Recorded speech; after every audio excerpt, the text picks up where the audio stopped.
हे अर्जुन, हम और तुम ये शरीर नहीं हैं। हम तो इन शरीर के अंदर रहने वाली आत्माएं हैं। ये शरीर तो केवल हमारे रथ हैं। हम उसके स्वामी हैं। रथ के टूटने से स्वामी नहीं टूट जाता। उसी प्रकार शरीर के सुख और दुख आत्मा को सुखी या दुखी नहीं करते। यदि हम आत्मा हैं, तो फिर ये सुख दुख का आभास हमारी आत्मा को क्यों होता है? ये सुख दुख का आभास आत्मा को नहीं होता, केवल शरीर को होता है। तो फिर आत्मा को क्या होता है? आत्मा को कुछ नहीं होता, क्योंकि ये होना न होना, सुख दुख, सर्दी गर्मी, ये सब प्रकृति के नियम हैं। आत्मा तो अविनाशी परमात्मा का अंश है, इसलिए आत्मा प्रकृति की सीमा से बाहर है।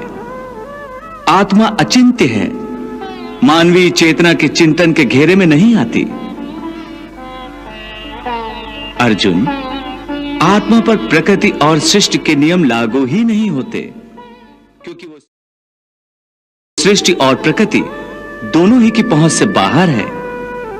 जैसे एक चिंगारी अग्नि का ही अंश होती है, वैसे ही आत्मा परमात्मा का ही अंश होता है। इसलिए वो नित्य, अजन्मा, सनातन और सर्वव्यापी है, स्थिर रहने वाला और अचल है। हे पार्थ, आत्मा को न कोई शस्त्र काट सकता है, न उसे अग्नि जला सकती है, इसको जल नहीं गला सकता, न इसे वायु ही सुखा सकती है।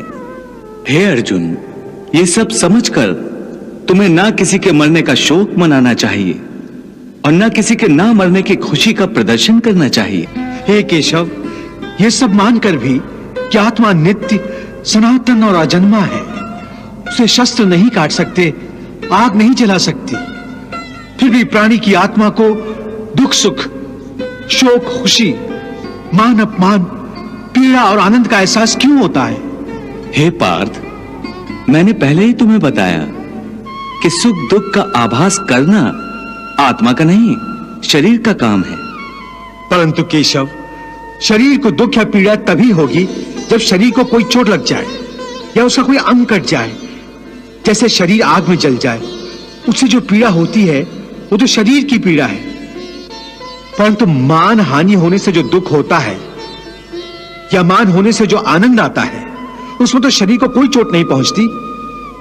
वो मान हानि का दुख, वो अपकीर्ति की पीड़ा तो आत्मा को ही होती है ना? नहीं अर्जुन, ये कीर्ति अपकीर्ति, मान अपमान, ये लाभ हानि, ये जीतने का आनंद अथवा हारने की पीड़ा, ये भी आत्मा को नहीं होती। ये आत्मा का काम नहीं है, ये तो मन की शरारत है। मन की शरारत, इसका क्या अर्थ है केशव? पार्थ, प्राणी के शरीर का एक अदृश्य अंग है मन, जो दिखाई नहीं देता, परंतु वही सबसे शक्तिशाली हिस्सा है शरीर का। ये याद रखो कि मन शरीर का हिस्सा है, उसका आत्मा से कोई संबंध नहीं। आत्मा यदि रथ